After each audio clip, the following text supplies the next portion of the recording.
Share market तो जुआ है। तू क्या जुआ खेलेगा? ये सट्टा बाजार है। तुझे क्या सटोरी बनना है? ये सिर्फ बड़े बड़े लोगों का खेल है।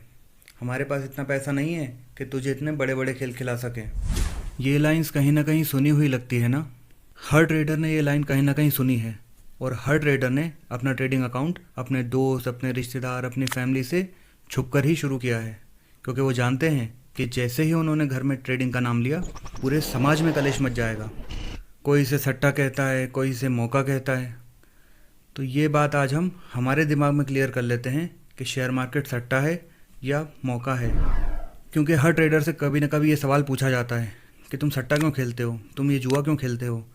तो जितने भी मेरे ट्रेडर भाई हैं, आज के बाद जब उनसे ये सवाल पूछा जाएगा तो वो सामने वाले की आंखों में देखकर जवाब दे सकते हैं कि वो क्या कर रहे हैं। वो ये बता सकते हैं कि सट्टा है या एक बहुत बड़ा मौका है। दोस्तों, अगर आप मुझसे पूछें तो मैं तो इसे एक मौका ही कहता हूँ। ये एक मौका है अपने पैसों को अपने लिए काम पर लगाने का।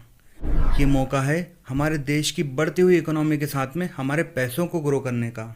ये मौका है हमारे देश में जमे जमाए हज़ारों बिजनेसेस में इन्वेस्ट करने का।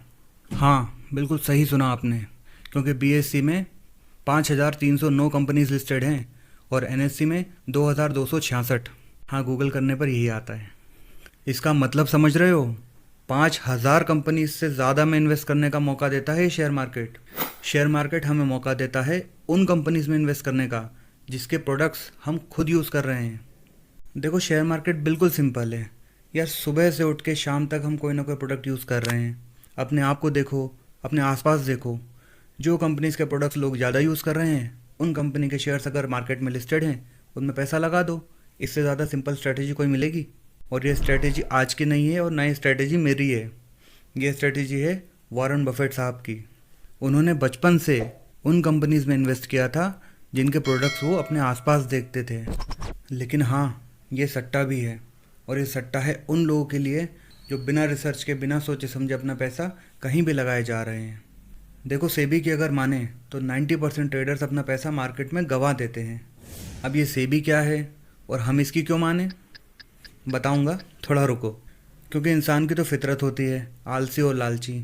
हम ये चाहते हैं कि हम सिर्फ बैठें और हमारा पैसा 2 गुना, 4 गुना, 8 गुना, 16 गुना, 32 गुना बढ़ता चला जाए। चलो इस मार्केट को शुरू से समझते हैं। शेयर मार्केट, 2 वर्ड्स हैं, एक शेयर, एक मार्केट। मार्केट मतलब क्या? बाज़ार, वो जगह जहाँ पर हम पैसा दे के कोई चीज़ खरीदते हैं। अब इस बाज़ार में क्या बिकता है? इस बाज़ार में बिकता है एक ऐसे बिजनेस का हिस्सा जो जमा जमाया है, जो प्रॉफिटेबल है, जो सालों से चला आ रहा है। देखो, शेयर्स एक यूनिट होती है बिजनेस की। वो यूनिट जिस मार्केट में बिकती है उसे हम कहते हैं शेयर मार्केट। बिल्कुल आसान है, ज़्यादा हाई फाई वर्ड्स में नहीं समझना। इसे एक एग्जांपल से समझते हैं। मान लो एक बिजनेसमैन है जो बहुत ही बढ़िया जूते बनाता है। उसके जूतों की डिमांड बढ़ती चली आती है, लेकिन अकेला आदमी है, इतनी सारी डिमांड को फुलफ़िल कैसे करे? तो वो और कारीगर रख लेता है खुद के पैसे लगाकर। लेकिन उसके पास तो पैसा लिमिटेड है। धीरे धीरे जब डिमांड और ज़्यादा बढ़ती जाती है तो उसे बिज़नेस एक्सपेंशन करना आवश्यक हो जाता है। अब एक्सपेंशन में लगता है पैसा। अब ये पैसा आएगा कहाँ से? वो अपनी जमा पूंजी अपने बिज़नेस में लगाता है ताकि लेबर, मटेरियल, मशीन्स, इन पर अपना खर्चा कर सके और बिज़नेस को एक्सपेंड कर सके। लेकिन उसके पास तो पैसा लिमिटेड है। तो अब उसके पास में 4 ऑप्शंस हैं जिससे वो पैसा कलेक्ट कर सकता है।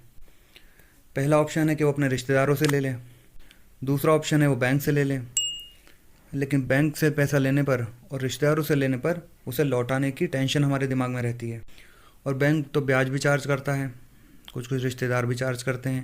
तो इसमें रिस्क है, और बिजनेसमैन स्टार्टिंग फेज़ में ये रिस्क को अवॉइड करना ही पसंद करते हैं। देखो, इन ऊपर के 2 ऑप्शंस में रिस्क है, क्योंकि बिज़नेस एक्सपेंड करने के बाद अगर बिज़नेस में लॉस शुरू हो गया तो पॉलिसीज़ तो कभी भी चेंज हो सकती हैं, एनवायरनमेंट चेंज हो सकता है, मार्केट के सिनेरियो चेंज हो सकते हैं, इकोनॉमी में कभी भी कुछ भी चेंज हो सकता है। तो बिजनेसमैन ऐसे रिस्क को अवॉइड करते हैं। वो बैंक से या रिश्तेदारों से पैसा बिल्कुल नहीं लेते। मजबूरी में लेना पड़े तो अलग बात है, लेकिन इस चीज़ को ज़्यादातर बिजनेसमैन अवॉइड करते हैं। इसीलिए बिजनेसमैन जो है वो सिर्फ 2 ऑप्शंस को प्रेफर करते हैं।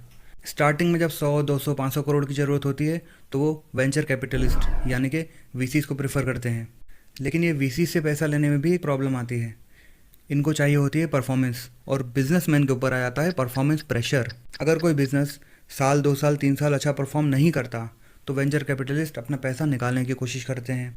तो छोटे पैसों के लिए तो वेंचर कैपिटलिस्ट ठीक है, लेकिन जब बिज़नेस बड़ा हो जाता है और उसे 5,000, 10,000, 15,000 करोड़ की ज़रूरत होती है, तब वो पैसा कहाँ से लाता है?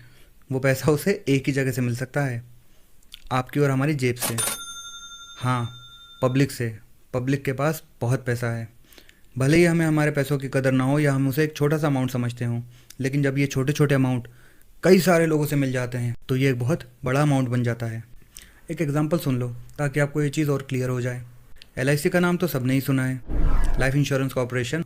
जब उसका IPO आया तो उसने मार्केट से पता है कितना पैसा मांगा था? 20,557 करोड़। क्या लगता है उसे इतना पैसा मिला होगा? क्या आपने और मैंने या किसी ने भी उसे इतना पैसा दिया होगा? जब उसने अपना IPO लॉन्च किया था उसने 20,557 करोड़ रुपयों की डिमांड रखी थी। मतलब इतने करोड़ के शेयर्स उसने अपने मार्केट में लॉन्च किए थे।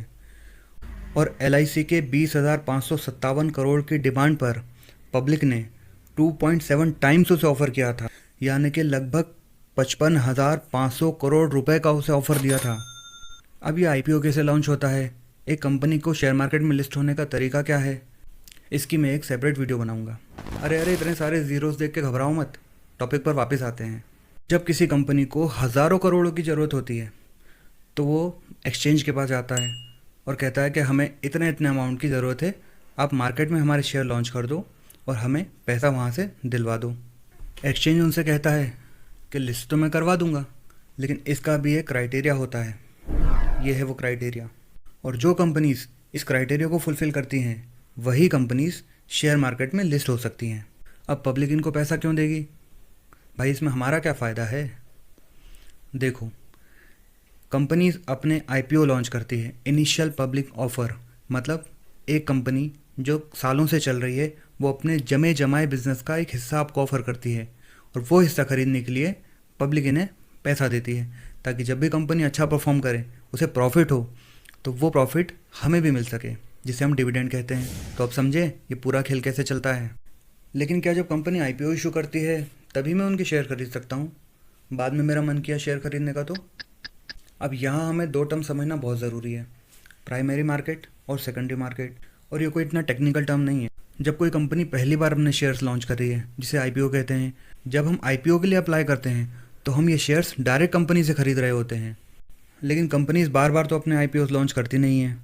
तो अगर मुझे बाद में मन किया कि मैं इस कंपनी के शेयर्स खरीद के थोड़ा सा पैसा इसमें लगा दूं, तो मैं कंपनी के पास नहीं जाऊंगा, मैं जाऊंगा उन लोगों के पास जिनके पास में ये शेयर्स ऑलरेडी हैं, जिन्होंने IPO में या बाद में कभी ये शेयर्स खरीद के अपने पास रखे हैं। और जब हम IPO लॉन्च होने के बाद किसी से शेयर्स खरीदते हैं, किसी पर्सन से जिसके पास में शेयर्स ऑलरेडी मौजूद हैं, जब हम उससे शेयर खरीदते हैं तो वो सेकेंडरी मार्केट ऑपरेशंस कहलाते हैं।